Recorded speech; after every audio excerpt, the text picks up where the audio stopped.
إن الحمد لله نحمده ونستعينه ونستغفره ونعوذ بالله من شرور أنفسنا وسيئات أعمالنا من يهده الله فلا مضل له ومن يضلل فلا هادي له وأشهد أن لا إله إلا الله وحده لا شريك له وأشهد أن محمدا عبده ورسوله اللهم صل وسلم وبارك عليه وعلى آله وأزواجه وذريته وأتباعه والتابعيهم بإحسان إلى يوم الدين وبعد عباد الله اتقوا الله تعالى وأطيعوه واتبعوا هدي المصطفى عليه الصلاة والسلام وسيروا على نهجه واعلموا أنكم في موسم من مواسم الخير والبركة موسم شهر رمضان الشهر المبارك الذي أنزل فيه القرآن يا بالله أن يتي الله سبحانه وتعالى أن جرني ممؤيري مكو دين يؤجول أن لا دميدن بينغور مبه صحابة مبه كلا جوكو بحسنب علي جماعة كوين هلو الله سبحانه وتعالى ودن كو ويكم أجن كو هديكم نينتين نلا دميدن محمد صلى الله عليه وسلم anditen feendo ɗo hiɗen e dabbunde ko nde wootere arata tuma setto si feƴƴi dabbunde ko nde wootere arata allah waɗi enen ɓe julɓe allah subhanahu wa ta'ala no waɗani en laawol no ɓaɗo remmo kanko allah subhanahu wa ta'ala aslu baabe men e yuma men hawwa ɓayro ɓe tagama ka aljanna ɓe waɗa sabu faljere maɓɓe ɓe yaltina ko wonno sabu nden faljere ko seytane o wi allah ɓeeɗo e ɓiɓɓe maɓɓe ɓen mi jokkay ɓe bimbi e kiikiɗe jemma e ñalorma hiɓe waɗɗi hiɓe yaha hiɓe jooɗi hiɓe dari mi jokkay ɓe ha fi wata ɓe artu ka aljanna ka yaltindaɓe ɗo allah o wi'imo jiyaɓe anno ton ko waɗɗa o ko waɗɗa a wawataɓe ɓenɗon on ɓe arta ka aljanna ɗo joni noon allah subhanahu wa ta'ala fi yo en artu ka aljanna o waɗani en laawi ko honɗum woni ɗin laawi ko wondugol e allah ɓaɗagol allah subhanahu wa ta'ala ko ɗum haɗata en woɗɗitade aljanna o sa ɓadike allah a woɗɗitike seytane kala woɗɗitiɗo seytane o woɗɗitike yiite kala ɓadiɗo seytane o ɓadike yiite ɗum waɗi allah waɗani en assalawatul hams o waɗani en nde jumare ɗo o waɗani en zakka o waɗani en hajju o waɗani en ka korka ko wonɗen howrude fewno ɗo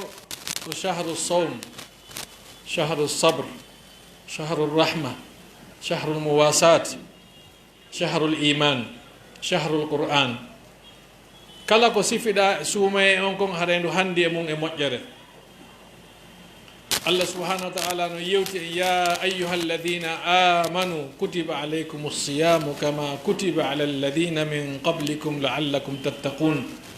ko homɓe nodda ko ashabul iman ko jogiiɓe limanu ɓen nodda joni noon limanu ko honɗum woni golle mum imanu on ko woni golle makko on ko tazkiyatun nufus talyinul jawarih yani golle limano on ko laɓɓingol nder en neɗɗo on wonkiji ɗin laɓɓina wonkiji ɗin hoyna ɓalli ɗin neɗɗo himo jogii wonki nder ga himo jogii ɗengal himo jogii tere ɗi wonkiji woɗɗitiɗi allah subhanahu wa ta'ala ko ɗi yiltito ɗi ɓado ɗi newo ɗi ɗaata ɗi wela ɗi jaɓa ngal ɗengal woɗɗitinongal wolugol inde allah woɗɗitingal janngugol alqur'ana kanngol kadi ngal jannga ngal memmino ha hunduko kon loppo hala ko inde allah ngol loppori ƴeetere amuɗe no aami yahugol ka juulirde no aami juulugol, no aami yahugol, no aami arugol, no aami ɗeetere ɗo kadi ɗe findine ɗe wurte ɗe immode daro haray ko ɗum waɗi julɗo si innama ko iman haray imanu on ko leggal tutangal leggal si ngal tutama ko beegal yarne ko si a yarni leggal ngal ma ndiyan saaƴi wurnata leggal ngal ngal janɗa ngal wilita ngal fiina ngal rima on tigi naftora dimɗe maggal on si ngal rimata on tigi naftora ɗowdi maggal on si o naftorali ɗowdi maggal on ñande ngal yoori o ƴetta ngal o defira haray o limanu ko ɗum woni neɗɗo ko ɗum woni diina ka o limanu ɗo noon kañum ko wurnitirte wona ɗan ndiyan ko leɗɗe ɗe yarnirte ɗo ko golleji ɗi Allah subhanahu wa ta'ala waɗi ko golleji ko as-salat as-siyam az-zakat al-hajj tilawatul qur'an as-sadaqa ko ɗuy ɗo iman o wurnitirte si tawi goɗɗo no mari iman o ƴettay si o wal tew julde o yarna ɗon ngal wilita o ƴooga kadi si o wal tew zakka o wayla o ƴooga si o wal tew korka o wayla o ƴooga si o wal tew alqur'ana o wayla ko noon waɗata ha leggal ngal janɗa ngal wilita ngal rima bani adama e ɗi aalaji ɗi wonɗen hutorde no nandi nokkeli goo kono ɗi nanda nokkeli goo ɗi aalaji ɗi wonɗen hutorde wono ɗe otoje meɗen hiɗen ƴettude piiji waɗa e majje fiyoɗe nafu en mi jonna misal en waɗay ndiyam en waɗay nebban en waɗay carburant ɗiɗo en ƴettay ɗi waɗen ɗi si otowal ngal gollana en ko ngal ko faalana yo ngal gollu kon joni ngal otowal e o neɗɗo hiɓe nandi telemma piiji goo bani adama kanko kadi be o ñaama be o yara si o wawa gollude ko woni différent hakkunde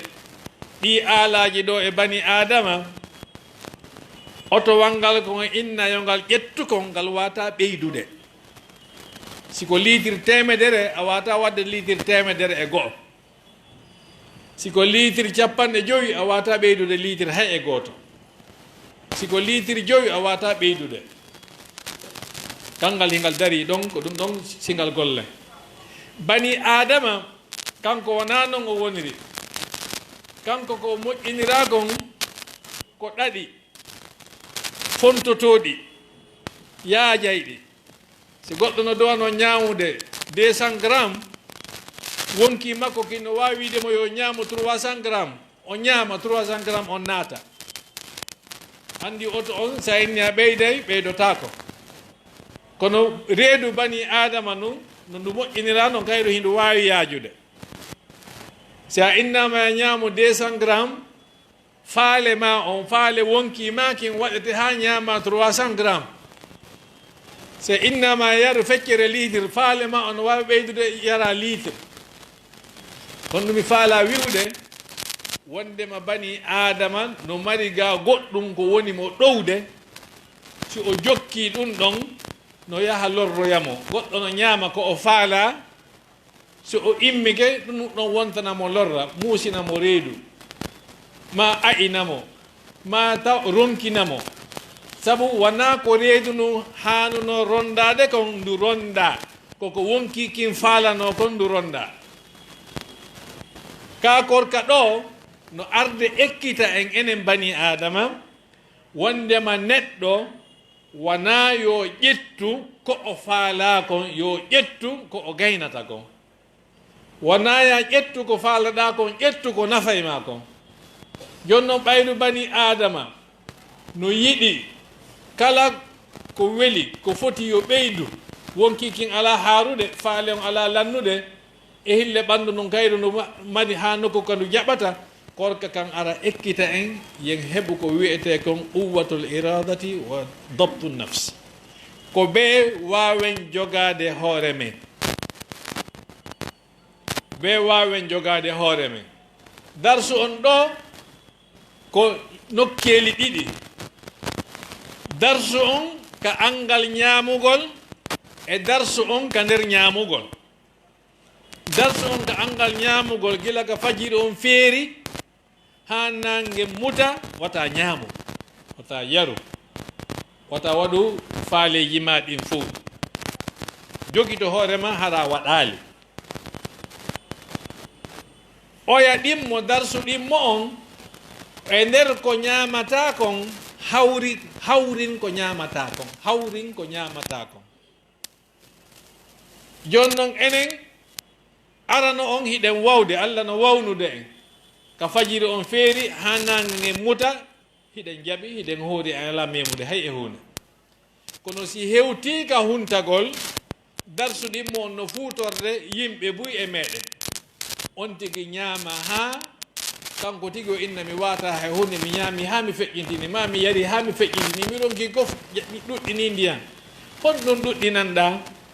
sabu korka kan no arno wi'ri wo ko ya wakkilo ɗuyta, wakkilo ɗuyta. Dewal Allah ngal e yewtiro e hutubaji ko noneji ɗiɗi, ko waɗete e ko accete, ko waɗete e ko accete. Joni noon ko waɗete kon hiɗen wadde ɗum ko ngol juulugol, ngol zakkugol e o hajju e wowlugol kalimatu shahada on arkanul islam nayiji ɗin ko yen waɗu. Kalimatu shahada en woola woni ashhadu an la ilaha illallah wa ashhadu anna muhammadan rasulullah. Julde nen en immoto woni waɗen allahu akbar jangen ha salmine.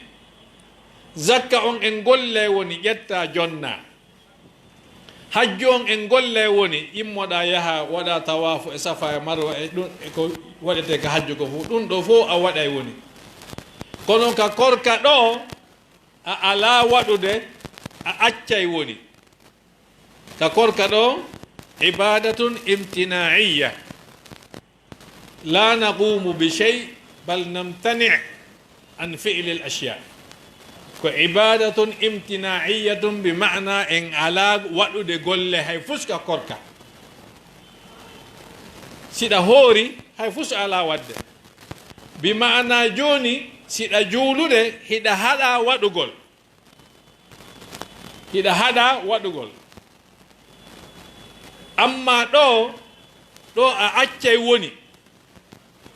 A accay woni wona ya waɗu hay e hunde wata ñaamu, wata yaru, wata rendo e suddiɗo, wata ndaaru ko harmi, wata memugo dagaki, wata yahu ko dagaki, wata ndaaru, wata heɗito. Fof mum ko accu. Ko ɗum ɗo woni lasli diina. Bemmen Adama e yuma men Hawwa ɓayruɓe nadama ka aljanna. Allah subhanahu wa ta'ala wiɓe honnon fakula minha ragadan haythu shi'tuma wala taqraba hadhihi shajarata fatakuna min adh-dhalimin. Ko honnon ɓe wi'a ñaame nga aljanna ɗo. Ñaame kala ko yiɗo nder to ñaame. Ngal leggal ɗo watom ɓadongal. Kula on ɓe yamira yo ɓe waɗu. La taqraba on ɓe haɗa yo ɓe accu. Joni noon deway Allah ɗen fof ko ɗo woni ko waɗu e accu. Joni noon arkanul islam on ko ari nayiji ɗen fof ko yen waɗu, ngal gotal ɗo ko yen accu. Fi honɗum sabu golle be golle ɗe islam o wi yen waɗu, kala dewal ko islam o yamiri en yen waɗu, haɗay Allah no faandi ne'ude en ne'ira en ngal dewal ɗon needi. O ne'ira en needi ngal dewal ɗo ne'a en ngal holla en goɗɗum. Kono Qur'an wi en ka julde ko inna salata tanha anil fahsha'i wal munkar. Joni ɗo julde nden nde haɗay en kala ko wiyete fahsha, kala ko pollo wi'ata ɗum ɗo no boni, ma ɗum ɗo no ñiddi, ma ɗum ɗo no hersini, ko ɗum wiyete fahsha e munkar. Joni noon julde nden koye haɗu en ɗum ɗo, kono ko honde tuma nde haɗata ko si a ari a juuli hida andi a lootike a laaɓi a ɓornike laaɓuɗi hande kadi sa yalti ka juulirde a jooɗotako ka tunnina coñci maɗe mi mana ɓayru a yeehi an e Allah on famodiri ka fana hakkude ɗon e alansara on a reenoto hara si a ari ka alansara an e Allah hiɗo weldi wona e yaltuka fana yaha bonna ara hara alansara hiɗon haaɓi ko ya yahu ko moƴƴinɗa kon ka fana alansara tawde e ɗum ɗon ko alansara tawduma e mum kon jogoɗa ɗon futuro tawde e mum ha waktuji ɗin fof landa ko ɗum waɗi no laaɗo sallallah sallam e maaki alsalawatu lhamsu waljumatu ila aljumati wa ramadanu ila ramadan mukaffiratun ma baynahunna ida jtunibat alkabair hakkude juldeje ɗen ɗiɗi si on tigi falji rehun tosokun julɗe ɗen yafantomo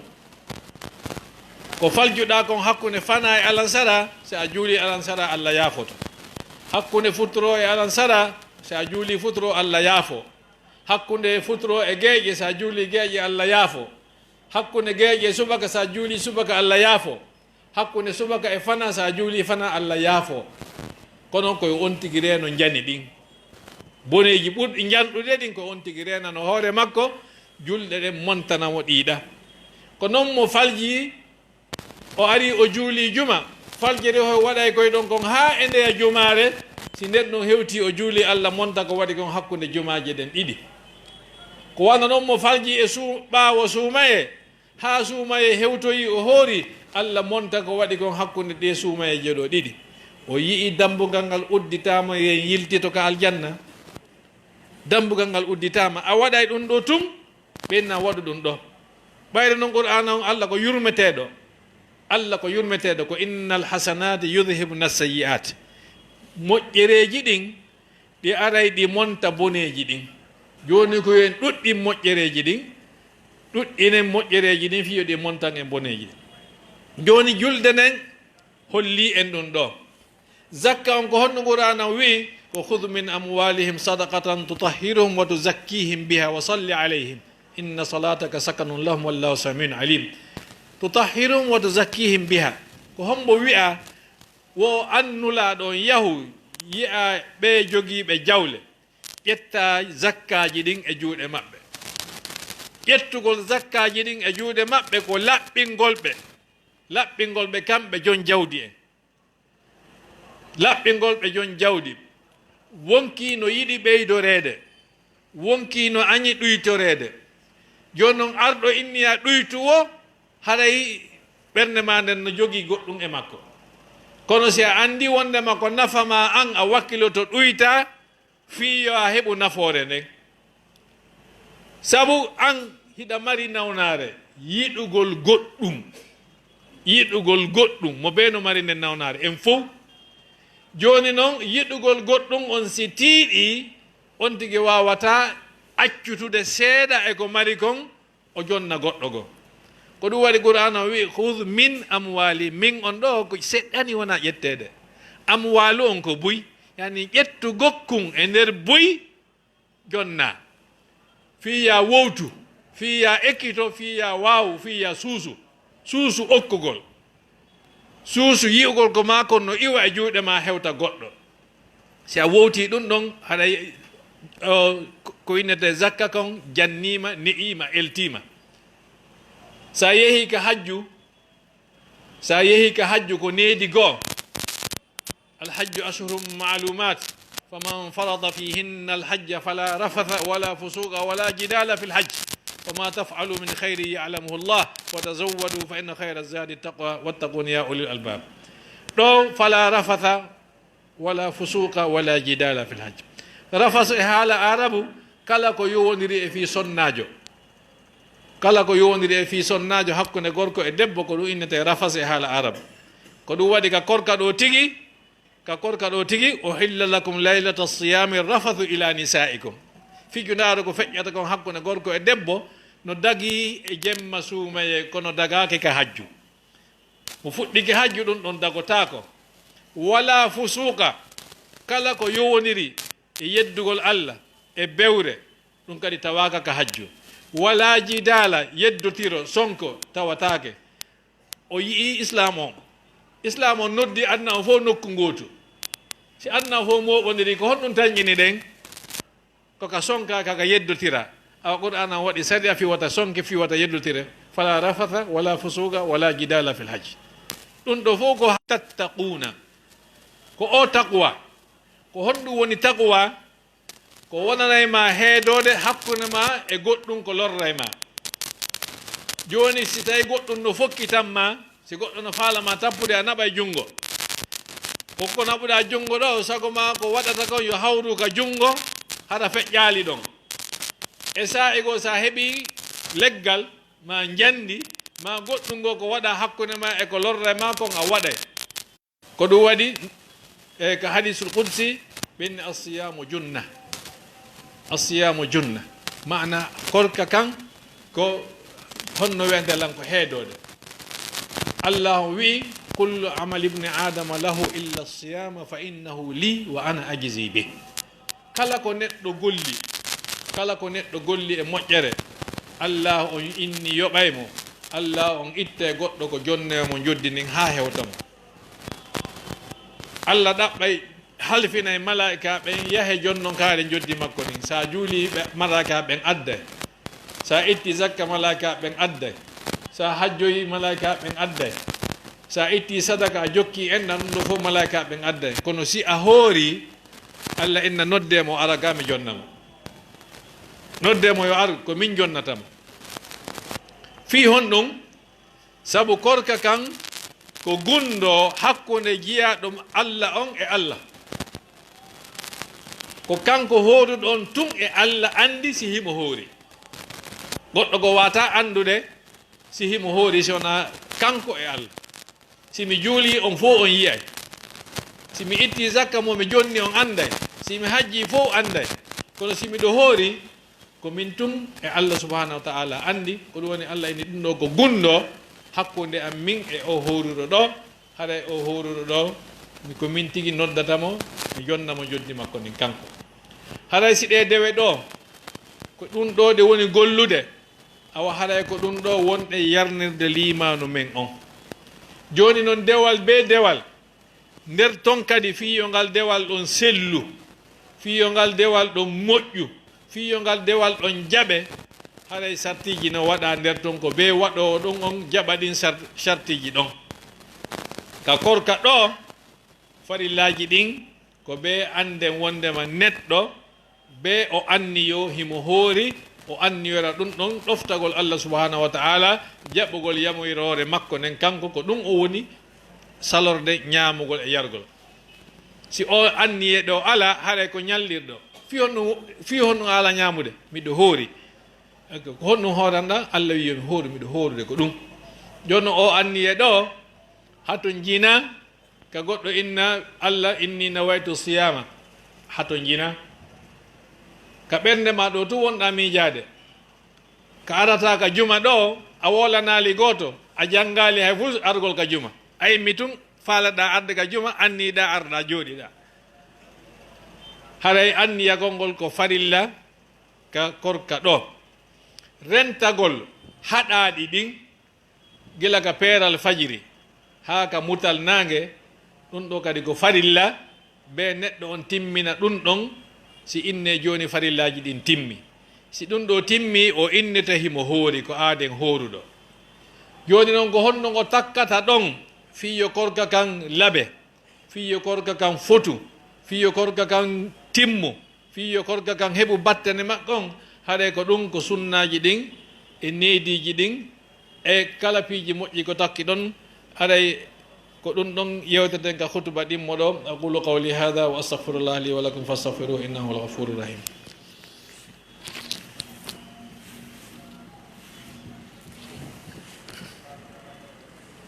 الحمد لله حمدا كثيرا طيبا مباركا فيه الحمد لله الذي هدانا لهذا وما كنا لنهتدي لولا أن هدانا الله وأشهد أن لا إله إلا الله وحده لا شريك له وأشهد أن محمدا عبده ورسوله اللهم صل على محمد وعلى آل محمد كما صليت على آل إبراهيم في العالمين إنك حميد مجيد وبارك على محمد وعلى آل محمد كما باركت على آل إبراهيم إنك حميد مجيد ibadallah ittaqullah taala musidɓe juɓɓe fiyo ka korka ɗo woni korka jaɓaka marka battane hare sunnaji no woodi ɗin sunnaji hiɗi yewtede alhamdulillah rabbil alamin feeno ɗo en sawtaka yewtede on ka diina en mapora yewtede on ka diina ko maporɗen hande koyo allah newnan en gollitiren ko wonɗen nande kon radio ji no woodi programme ji no arde ka téléphone ji groupe aji no woodi ka julirdaji no woodi ka duɗe no woodi haɗa ɗiɗo piiji fof no wallitade en fi en andu ko honɗum ɗo waɗen wadde ka nder suumaye ɗo sunnaji ɓurɗi tentude ɗin mi sifoto ɗo ko lutti kon onno wedelane hare jama no anni fi mum go'o no jeeya ka suumaye ɗo e kala korka hoorowo on yo sullo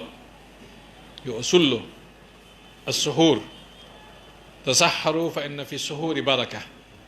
haray neɗɗo simo horude yo sulla gongol ko ɓuri moƴƴude koye wonu ka takko subaka nulaɗo maki sulle allah no waɗi barki e suguli ɗo ko sulleɓe wi ɓe makali ko honɗo ñamata mo suusata ñamude buy jemma on yo immo yara dihal ko fanɗi o anni ko suguli makko onno suusuɗo ñamude on o ñama o hawrina wona ya hulu wondema simi ñamali buy mi weeloyde ñalorma no ɗoɗɗinirɗa ñalorma o ko non ka suguli o ko non ronkirta ñalorma lande docteur ɓe ɓen no ɗoɗɗinirɗa suguli o ko noon ɓanduma no soñjorta ñalorma ɗum ɗon ko docteur ɓe ɓen ɓurata ñawde ɗum arawnami ko on tigui sullor ko hawri o sullo fewdo ɗo ɗa wawi sullade ha 5h15 fewdo ɗo ina wawi sullade ha 5h15 fewdo fajiri on feerey honno wendelan 5h20 ko ɗum fajiri woni feerude min nalde ko ɗum wona noddinede fajiri on feere 5h20 mo ɓe mon no mari application ga téléphone ji muɗum anno wendelan on tigui no wawi ñamude ha ala 5 minutes no hakkude mum si on tigui hawrodiri o ñaami ha e 20 yo daro ɗon haɗa korka makko kan no selli sa ñaami ha minute ka inna yo accire ɗon noon ko ɗon accuɗa haɗa korka kan no selli ko moƴƴi ɗum ko on tigui adintin seeɗa fiwata fuutomo o feƴƴitoya feeno nulaɗo wonde ɓe gayne no sullade tun ɓe juuloya subaka ɓe landi sahabajo go hakkude ɗum ɗon ko honɗum woni wol ko neɗɗo janggata ayaje 50 joyyi donc sulle ko honɗum sullorto ton iɗon accana dambugal ngal ko honde tuma sulloto ɗon ka takko peeral fajiri ha honde tuma sulloto ɗon ha feendo ɗo 5h15 mo sulliki ha feendo ka fajiri on feerata ɗon innete korka makko kan no selli wata goto en no mimi wata ñamude mi wata sullade ɗaɓɓu ko fanɗi o ko fanɗi ñentina sunnanulaɗon sallallah alih w sallam ɗimmon ɗum koye on tigui hunto law taajilul fitre koye on tigui hunto law si on tigui heeɓi feere tamaro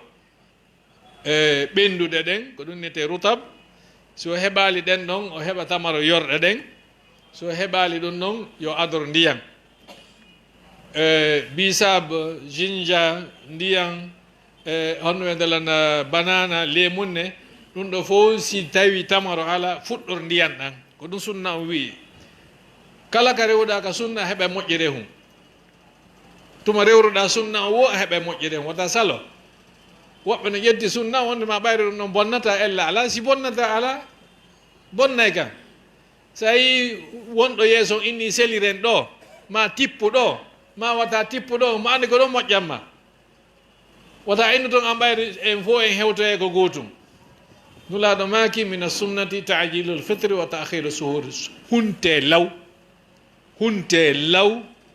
ko mutugol nange ngen wona huntorede mutugol ɓandu nange ngen ko way wa hirindire ɗo kon si gayni mutude ka gayni mutude ɗon ko ɗon duwa huntede noddinaka haɗay honno wedelan horuɗo dagiga hunto si a huntaki a ñamali haɗay ka saɗa no wi a huntike hay sa ñamali ko nulaɗo maki isa aqbala alleylu min ha huna wa adbara annaharu min ha huna wa garabat alchamsu faqad aftara saim ɓe maana si jemma on ardi ɗo jemma on ardi ga ñalorma on lanniri ɗo nangue muti haray horuɗo taƴi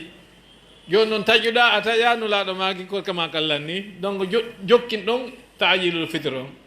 taajilul fitre on jokkina ɗon heɓa baraji ɗin ɗon e wii ko tamaro si on tigi ala ko ndiyam si ɗum feƴƴi salatu tarawih wurnutugol jemma suumaye o heɗen anndi ko sunna man qama ramadana imanan wa ihtisaban gufira lahu ma taqaddama min zambi nulaaɗo ɓe juulni naafila suumaye goo ɗiɗi ñande tati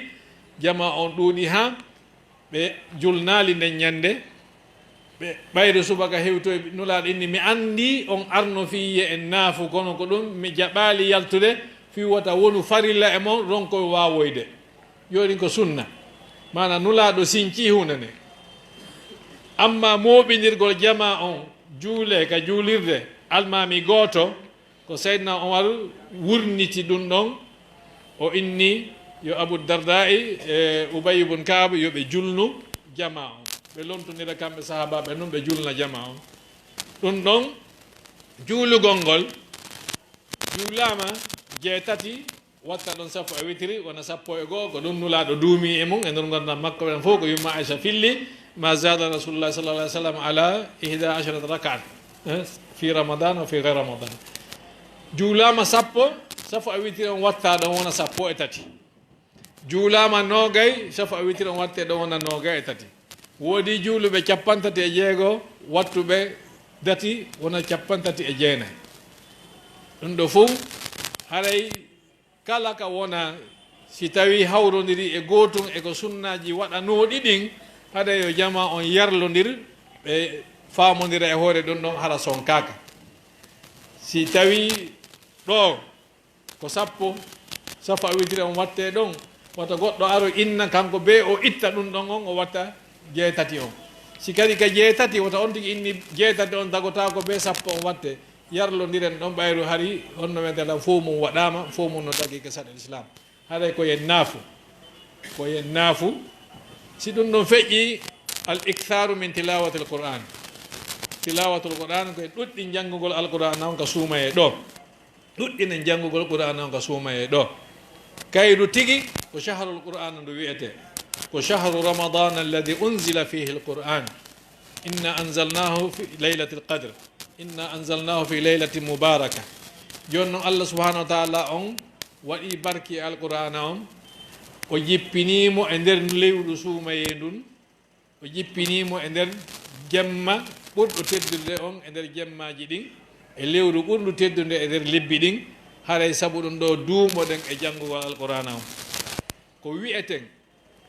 e alluwal suumaye no woodi nokkeli buy ɓe jooɗoɓe firana jama on alqur'ana on en salaki nde newni ko ɓuri moƴƴude komo wawata alqur'ana on yo ɓaɗo wawɗon on ɗon tindinamo kanko tigi o wowla alqur'ana on ko janngata kon no ɓuri ko heɗotoɗa kon ɗi fof no mari baraji sa heɗike ɗa mari baraji si a jangi ɗa mari baraji kono baraji janngugol ngol ɓuri baraji heɗagol ngol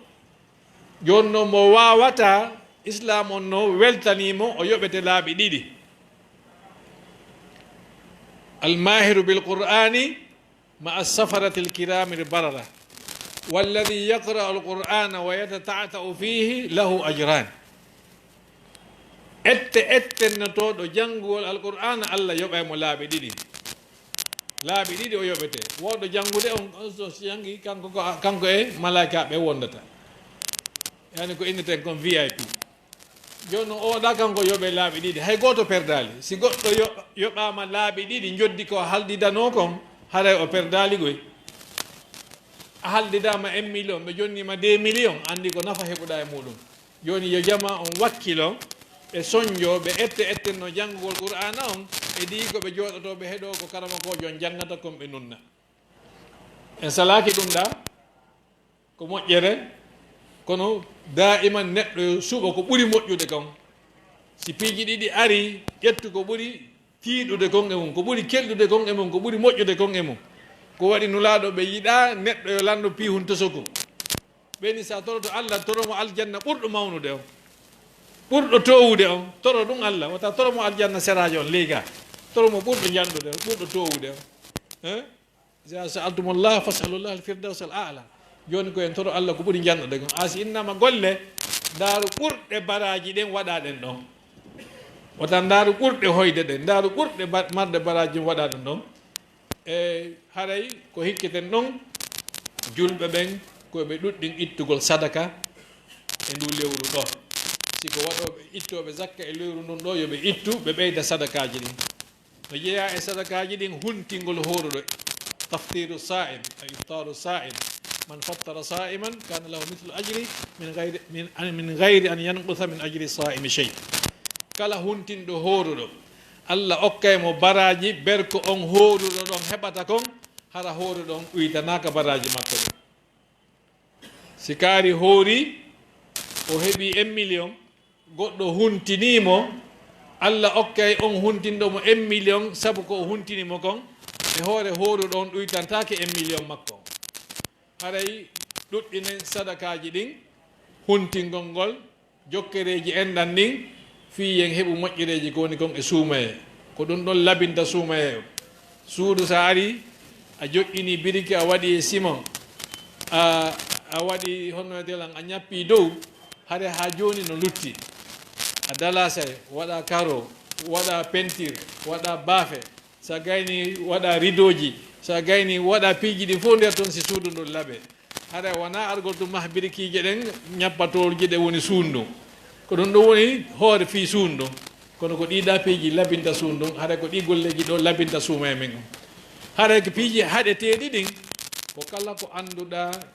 ɗum ɗo goɗɗo no felno e nder muɗum ka ndaarete ko memete ko wowlete fof koye on tigi rento ɓayde noon min anndi woodi woɓɓe fidduɓe ɓe a wawata mi wawata heɓe soñji en fof wono o réseau sociaux be mi andintina fi muɗum hara réseau sociaux mo ɓe yo seeru inna jonniti andi sa ronkidi e debbo ka galle a jonnitemo mawɓe makko ɓen joni mo ɓe may yo nattu réseau sociaux ha hawtata mawɓe mum ɓen jonnita inna min omi seerima few en alda hande kadi ha suumayo ma on bete tertoɗe réseau sociaux ji ɗin so en gollitiray hara ko fii ko gollitirte gon fii ka diina meɗen ɗo pet gollitirte réseau sociaux tertoɗen fi ballon on no hitti ɗum ɗon kadi woɗɗitoɗen kala ko annduɗen dow kan ɗum ɗo on yaada e korka woɗɗitoɗen ƴettu hunde nden ko nde wondi e mum kon wota ƴettu hunde nden e ko nde alda e mum kon hunde ɓe hunde no mari aalaji mayre on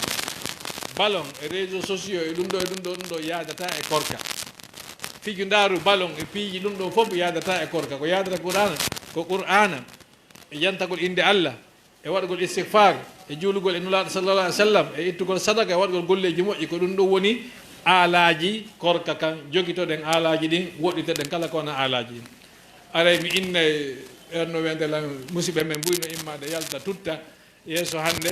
si on tigi hewti ga jama woni yo ɗaɓɓu clinex hoy o jogo o tuttaka clinex noon o watta ka jiifa makko ko ɗum ɗon ɓurata wonande mo e moƴƴande mum sabu immagol rewa e hoore julɓe ɓen yaha ara aɗa moƴƴa ka sa e hutuba juma o aɗa ko ɗum ɗon marno ko ɓeydita yo Allah nafiri e suuma o allahuma salli ala muhammadin wa ala ali muhammadin kama sallayta ala ibrahima wa ala ali ibrahim wa barik ala muhammadin wa ala ali muhammadin kama barakta ala ibrahima wa ala ali ibrahima fil alamin innaka hamidun majid اللهم اعز الاسلام والمسلمين واعل كلمه الدين والف بين قلوب المؤمنين ربنا تقبل منا الصيام والقيام وسائر الاعمال ربنا تقبل منا صيامنا وقيامنا وسائر الاعمال اللهم وفقنا لما تحب وترضى واعنا على ذكرك وشكرك وحسن عبادتك اللهم حبب الينا الايمان وزينه في قلوبنا وكره الينا الكفر والفسوق والعصيان واجعلنا من الراشدين ربنا اغفر لنا ولإخواننا الذين سبقونا بالإيمان ولا تجعل في قلوبنا غلا للذين آمنوا ربنا إنك رؤوف رحيم ربنا آتنا في الدنيا حسنة وفي الآخرة حسنة وقنا عذاب النار وصلى الله وسلم وبارك على نبينا محمد وعلى آله وصحبه أجمعين سبحان ربك رب العزة عما يصفون وسلام على المرسلين والحمد لله رب العالمين.